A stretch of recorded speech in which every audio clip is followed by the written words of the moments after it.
ভোজন রসিক বাঙালির লুচি খুব পছন্দের খাবার। এটি একটি ঐতিহ্যবাহী খাবার। আসসালামু আলাইকুম।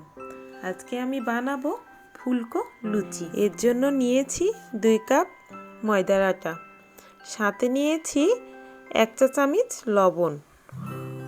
এর জন্য আমি এখানে প্রথমে সয়াবিন তেল দিয়ে ভালোভাবে ময়ান দিয়ে নিব। ময়ান দেওয়া হয়ে গেলে অল্প অল্প করে পানি দিয়ে আটাটা মুথে ভালোভাবে সেট করে নেব। এবার রেস্টে রেখে দেব 15 মিনিট মতো। 15 মিনিট পর আটাটা ভালোভাবে সেট হয়ে গেলে একের পর এক লেচি কেটে নেব। দেখেন আমার 11টা মতো লেচি হয়েছে। এবার এগুলোকে ছোট ছোট গোল গোল করে বেলে নেব।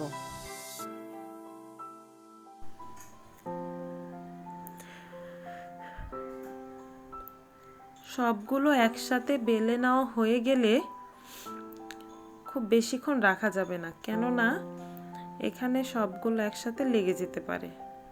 এই জন্য একটি কড়াইয়ে তেল গরম করে ভালোভাবে গরম করে নিতে হবে।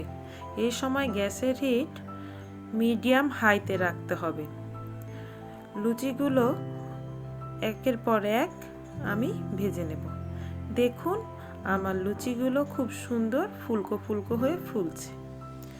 আমার ছেলে যেহেতু একটু কড়া লুচি পছন্দ করে, সেহেতু আমি এখানে একটু হালকা ব্রাউন কালার করে কিছু লুচি ভেজে নিয়েছি, কিছু লুচি সাদা সাদা করে ভেজেছি।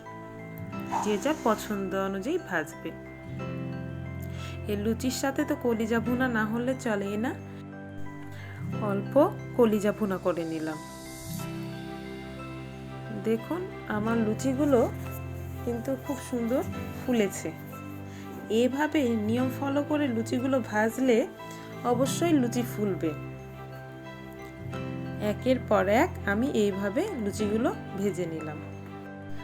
আমার রান্নার চ্যানেলটি যদি আপনাদের ভালো লেগে থাকে অবশ্যই একটি লাইক করে দিবেন আর পাশে থাকবেন। অবশ্যই আপনাদের ভালোবাসা আমি সামনে ইনশাল্লাহ একদিন এগিয়ে যাব।